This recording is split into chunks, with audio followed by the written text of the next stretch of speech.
Гэта беларусацэнтрычны праект «Пара». Вітаю вас. Мяркую, вы ўжо ведаеце, што расейцы ўдарылі баявым дронам па чацвёртым энергаблоку Чарнобыльскай АЭС. Паказалі, што могуць адкруціць чарнобыльскі кранік, паказаць Кузькіну маць. Но это той самы чацвёрты энергаблок, які выбухнуў у 86 годзе. Здарылася чарнобыльская катастрофа, про якую здымалі сусветныя бестселлеры. А вось гэты эфект выбуху бруднай бомбы, агромістай, жудаснай, збольшага зазнала Беларусь. Сёння яны паказваюць, што можам паўтарыць. І, як вы разумееце, катастрафічныя наступствы можа паўтарыцца і можа зазнаць Беларусь. Мы тады ў 86 годзе страцілі вялікія тэрыторыі, страцілі шмат людзей без фактычнай вайны.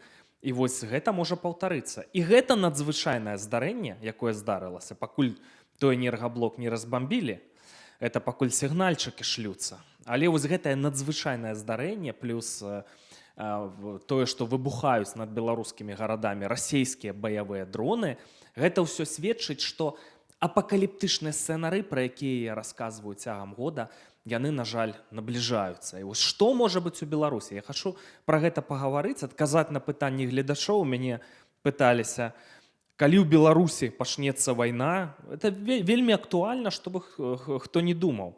Таму што складзецца сітуацыя максімальных вайсковых рызыкаў для Беларусі. Навошта выпусцілі палідзняволеную Паліну Шарэнду-Панасюк, культавую асобу, ваяжы Святланы Ціхановскай, што яна забылася ў Албаніі, давайце і пра гэта пагаворым. І, канешне, пра самае важнае. Поўным ходам ідуць перамовы Пуціна і Трампа, не хаваючыся. Прытым не паміж іхнымі дарадцамі, а паміж Пуціним і Трампам наўпрост. І гэтыя перамовы могуць мець для Беларусі радыкальныя наступствы. Я пачынаю. Сябры, маем факт. У ноч з 13 на 14 лютага расейцы ўдарылі баявым дронам па купале чацвёртага энергаблоку ў Чарнобылі, таго самага. І гэта сігнал апакаліптычны абсалютна для нас. У прынцыпе, пра такія намеры мы ведалі. Калі пачаўся буйнамаштабны наступ на Кіеў з тэрыторыі Беларусі, першай справай яны пабеглі да чарнобыльскай станцыі, каб узяць яе пад кантроль. Задумайцеся ўвогуле, для чаго расейцы дзейнічаюць па гэтых атамных станцыях, і ў тым ліку, для чаго яны будавалі станцыю ў Астраўцы, чаму там гэтая станцыя прыпынілася на нейкі час, нейкія там праблемы. Я дык перакананы, што ў тым ліку яны пераследуюць мэты выкарыстоўваць іх як элемент гібриднай пагрозы. Што тычыцца той аварыі 86 года, я яе дэталёва вывучаў, размаўляў з самымі кампетэнтнымі беларускімі навукоўцамі, з хімікамі-радыёлагамі, фізікамі, дазіметрыстамі. Я на сабе спазнаў гэтае наступства. Справа ў тым, што я рос, скажем так, на тэрыторыі, часта адбываў побач з Чарнобылем. Па ідэі, стронцый не павінен быў выходзіць за межы зоны адчужэння паводле законаў фізікі. Тым не менш, факт такі, што я ў сваім целе маю замест костак металічныя імпланты, дзе-нідзе. Дзякуй Богу, што сучасная медыцына дазваляе не быць калекам. Я спазнаў гэтыя наступствы. І скажу вам так, і Беларусь спазнала. Вось гэтая зона адчужэння, дзе нельга жыць, там гаспадарчую дзейнасць праводзіць, это у межах 4000 квадратных кіламетраў. Это 10 дзяржаваў Андора. Выселілі больш за 100 000 людзей з тых тэрыторыяў. Пра што мы ўвогуле кажам? А колькі людзей загінулі праз анкалогію, як наступствы чарнобыльскай катастрофы, мы не ведаем гэтых лічбаў. Я думаю, што яны могуць вымярацца таксама сотнямі тысячаў. На жаль, няма дакладных звестак, і рэжым гэтыя звесткі хавае і не аналізуе. І гэтак далей. Скажу вам проста, што калі яны это зноўку паўтораць з Чарнобылем, калі зноўку выбухне гэты чацвёрты энергаблок, то это куды горш, чым бы па Беларусі, дзесьці там у Гомельскай вобласці, нанеслі ўдары тактычнай ядравай зброі. Это куды горш, это брудная бомба. І я скажу вам так, я гляджу на гэтыя сігналы, скончыцца тым, што все беларусы, нават якія сёння топяць за Расею, зразумеюць, што Расея — это зло, Пуцін — это зло, нароўні з Гітлерам, і будуць іх ненавідзець. Сябры, самыя важныя працэсы, якія сёння адбываюцца, гэта, безумоўна, перамовы Трампа і Пуціна датычна Украіны. І гэта непасрэдным чынам будзе тычацца Беларусі. Хаця б таму, што вось сцэна радар навіедла. У маім нядаўнім відэа, што ўсё адно яны будуць ісці на нейкія кампрамісы так узаемавыгадныя. І можа быць кампрамісам такім можа апынуцца Лукашенка, вось паказаць бачнасць пазітыўных працэсаў, што сышоў апошні дыктатар Еўропы. Вот так это будзе прыпаднесена. Таму і Лукашенко гэтыя перамовы вельмі хвалююць. Розныя могуць быць варыянты, і тут трэба звярнуць увагу на нядаўнія заявы новага кіраўніка Пентагона Гексета пра тое, што это многіх шакіравала. Пра НАТО Украіна можа забыцца, потым былі папраўкі, што толькі ў межах гэтага перамоўнага сённяшняга працэсу, а ў будучым можа быць. Так? А другое, гэта што пра вяртанне тэрыторыі ў варыянт 2014 года, Крым, Донбас, таксама можаце забыцца. Гэта нерэалістычна. Ну і гэта сапраўды нерэалістычна. Тэрыторыі захопленыя, умацаваныя, паспрабуй іх адваяваць. І вінаваты в этом не Трамп і не Гексет, так? А дайшло до такой сітуацыі. Таму што ключавы момант быў у 22 годзе. Тады украінцы здзейснілі сенсацыю, адбіўшы расійскі наступ на Кіеў гераічна. І тады ў Беларусі вайсковыя эксперты, якія сёння топяць за Лукашенко, казалі, калі пратрымаюцца украінцы 3 месяцы і атрымаюць всю магчымую дапамогу, то можа быць зусім неспрыяльны для Крамля фінал вайны, а то і перамога Украіны. Но гэтага не здарылася. Вось у чым праблема. І за ўвесь гэты час, калі монстру Крымлю далі аднавіцца, далі скалаціць такую арду грандыёзную, монстр умацаваўся, нароблена шмат памылак, і сёння ўжо з Пуціным трэба лічыцца і вырашыць праблему вельмі складана. Баяліся ядзернай эскалацыі і давялі да таго, што можа ўпасці вся Еўропа. І такія сцэнарыі ёсць. Все это сумна выглядае. Выглядае так, што 9 траўня 25 года, 80 год, як перамаглі нацыстаў. І вось пад эту дату яшчэ і нацызм ва ўкраіне перамаглі. А для амерыканцаў разрулілі вайну, вось малайцы, для ўнутрыамерыканскай публікі. Все зрабілі, як абяцалі. А Украіна церпіць паразу і на мяжы існавання, по вялікім рахунку. А Беларусь за жалезнай заслонай у Пуціна. Так это вот усё выглядае крытычна. І сітуацыя будзе горшая, чым у часы Савецкага Саюза. Тады хоць беларускую літаратуру публікавалі, беларускія школы былі і беларускае тэлебачанне, а сёння поўны этнацыд гэтага ўсяго няма. З іншага боку, я раней меў спадзевы, магчыма, наіўныя спадзевы, што Амерыцы было б выгадна дэстабілізаваць Расію эканамічна. На жаль, гэтыя працэсы не пачаліся. Цана на нафту яшчэ і падрастае. Вось вам і $40 за барэль. І нанесці ім паразу на тэрыторыі Украіны. І вот это вось эканамічны фактор і вайсковы фактор, это будзе дэстабілізацыя пуцінскага рэжыму, і тады у Крымлі будзе новая ўлада, больш лаяльная да ЗША, менш лаяльная да Пекіна, і так можна будзе разбіць вось гэты стратэгічны хаўрус Расіі і Пекіна, Масквы і Пекіна, я абсалютна перакананы, што ён ёсць у межах Трэцяй сусветнай вайны. У адваротным выпадку, калі пачнецца закалот, скажам, у Тайвані, то вось зла расцягне па флангах заходнія сілы. Успыхне ў Карэі абавязкова, успыхне ў Еўропе з беларускага плацдарму, і гэтак далей пайшло і панеслася. І тут ужо заходняя цывілізацыя будзе мець все шансы прайграць у гэтай бітве. Чаму так захад сябе паводзіць? Нядаўна Зеленскі агучыў сенсацыйныя лічбы, мяркую, што яны рэальныя, так, якія проста даюць нам зразумець, чаму так сталася. Некалькі дзён таму Владзімір Зеленскі у інтэрв'ю газеце «Гардзіан» паведаміў, я б сказаў, сенсацыйныя лічбы, якія ўвогуле даюць зразумець сённяшнюю сітуацыю, чаму да яе дайшло.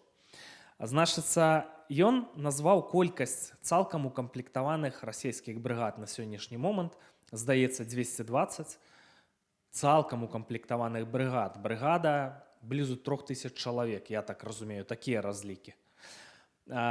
Плюс ядравая зброя ў іх, плюс авіяцыя. Ва ўкраіны 110 цалкам укамплектаваных брыгад.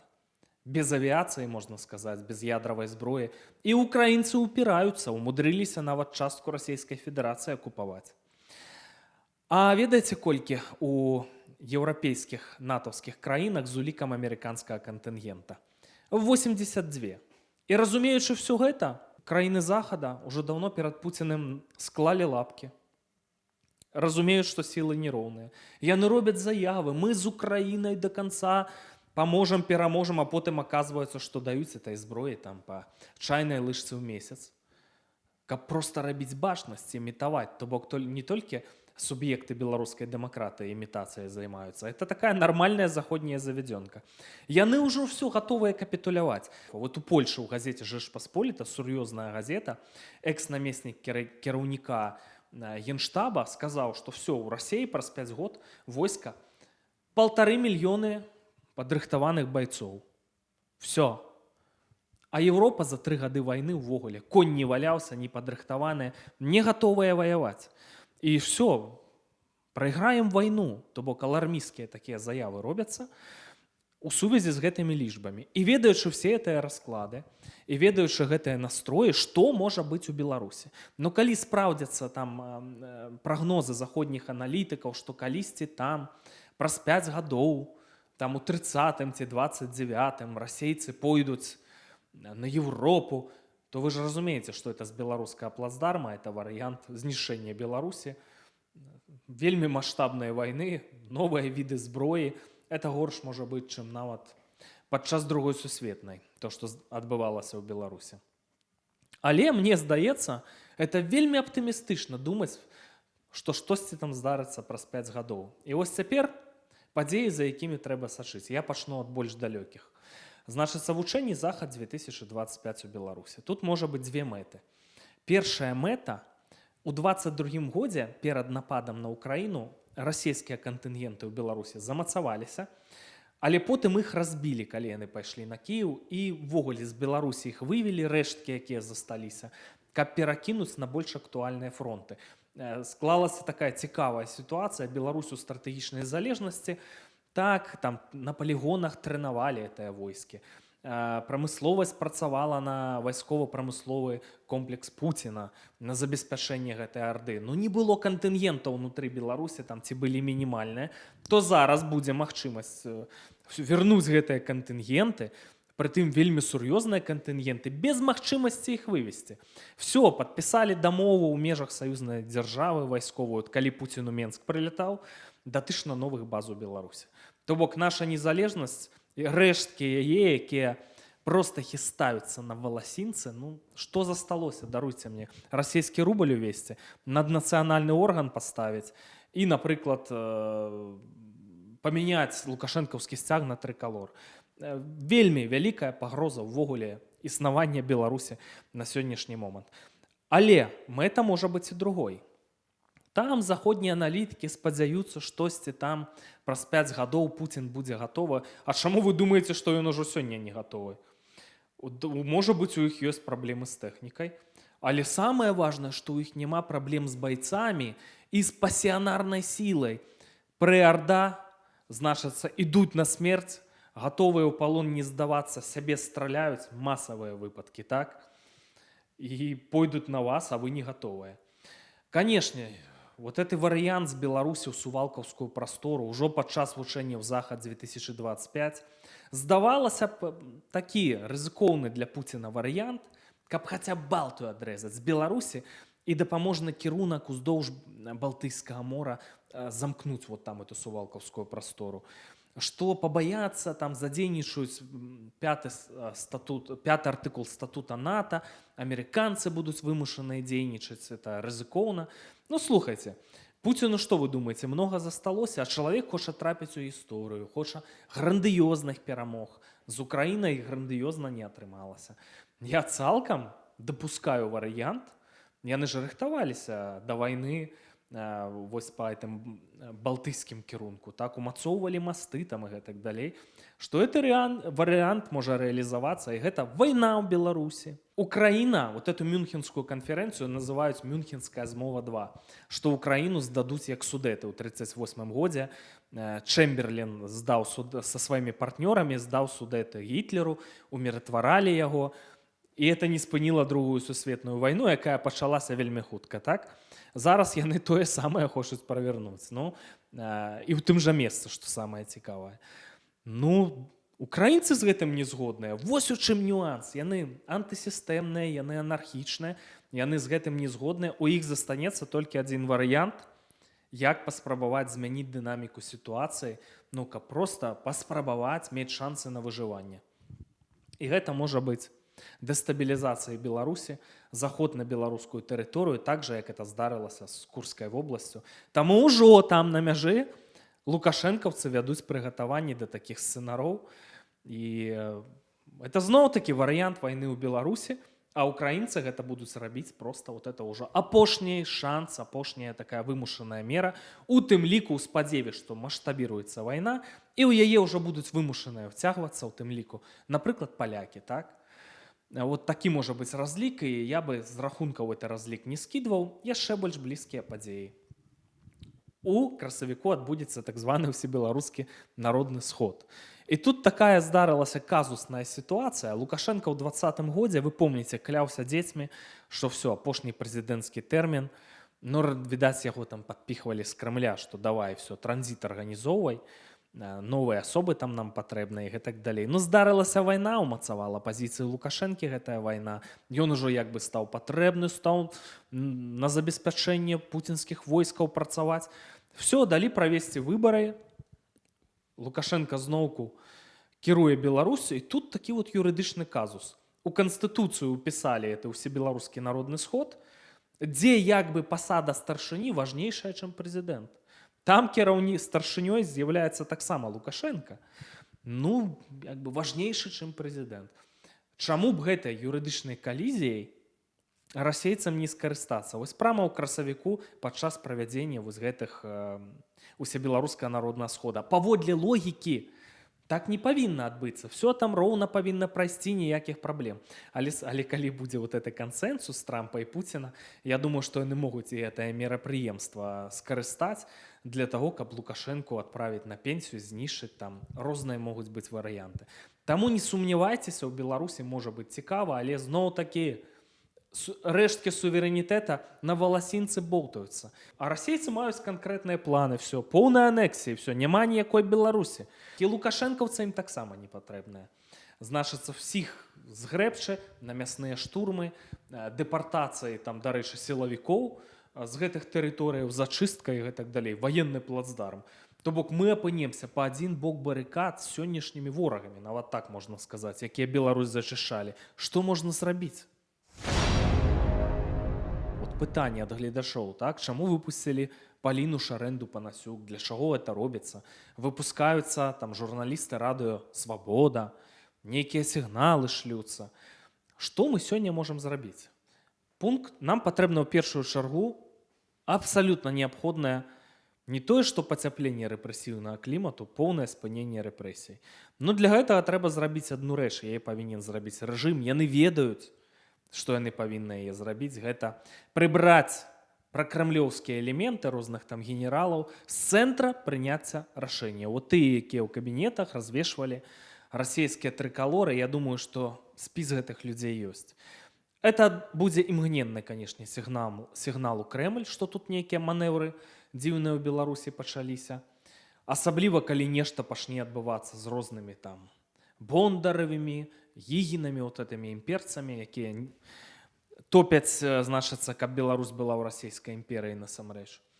Але гэта трэба зрабіць, это неабходна.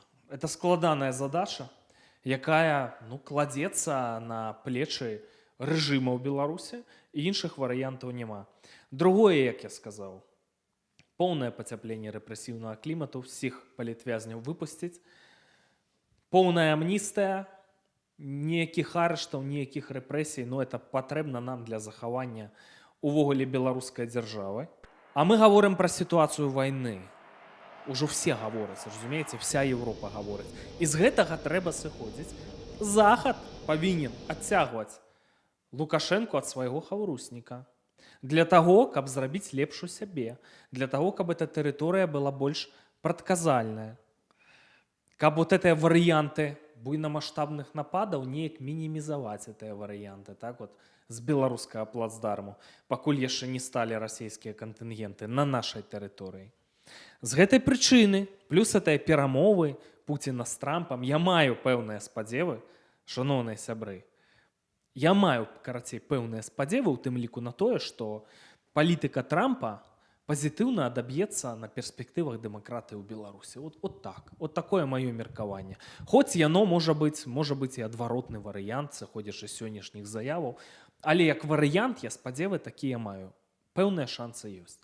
Таму вот гэтае пытанне па санкцыях, карацей, трэба даць магчымасць рэжыму, каб іхныя 35% экспарта маглі ісці ў краіны захада. І кропка. І кроп. Вот такое маё меркаванне. Можаце мяне крытыкаваць там і гэтак далей. Ну, давайте будзем шчырымі ўвогуле, так? 20-й год, што здарылася? Ну, калі б перамаглі пратэсты ў 20-м годзе, што б адбылося, сыходзячы з той інфармацыі, якую мы маем сёння? Што б адбылося? Ввялі б разгвардыю, ўсё ў крыві патапілі. Вось што было б. Альбо прайшліся б вайсковым катком. Ну што, не? Перамагла б дэмакратыя, і вы бы там расійскую арду спынілі. Ну, смешна нават это слухаць, так? Таму пэўныя дзеянні, якія рабіліся, скажам, у 20-м годзе, ўжо пасля верасня месяца, калі там ультыматумы розныя, не маючы нічога, не маючы ні стратэгіі грунтоўнай, ні кансультантаў, не маючы ніякіх рэсурсаў на рэалізацыю гэтыя фантазіі пра планы перамогаў, што гэта? Гэта бесталковасць ці гэта праца на ворагаў? Вот у мяне ўзнікаюць пытанні. Злавалі дзеда, так, ну это ж Лукашенко вінават, так, ён дапусціў стратэгічныя памылкі. Не Святлана Ціхановская, вось у чым, Лукашенко вінават. Але фактычна гэтыя дзеянні таксама прывялі да заслаблення пазіцыі рэжыма і здачы беларускай тэрыторыі. Фактычна выглядае так. Это трэба выпраўляць? Па-мойму, трэба.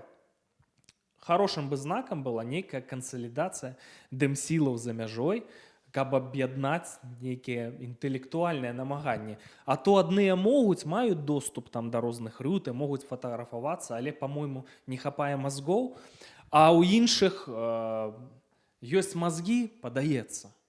Але абсалютна няма ніякога ўмення рабіць палітыку, там, знайсці, скажам так, нейкія сродкі на сваю дзейнасць. Таксама ўсё это апынаецца марным. Можа быць, час прыйшоў аб'яднаць гэтае намаганне? Калі пэўныя суб'екты не працуюць на ворагаў? Напішыце, калі ласка, ў каментарах, па-мойму. Увогуле час прыйшоў кансалідавацца для захавання беларускай дзяржавы і нашай тыя вот сцэнары, якія я сёння апісаў. Яны здарацца гарантавана, вайна ў Беларусі гарантавана, яшчэ ў самых формах апакаліптычных это можа быць.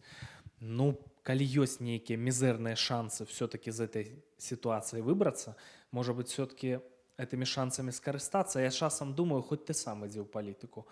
Но сітуацыя выжывання, мякка кажучы, не да палітыкі. Шаноўныя сябры, чакаю вашых каментароў. Да сустрэчы.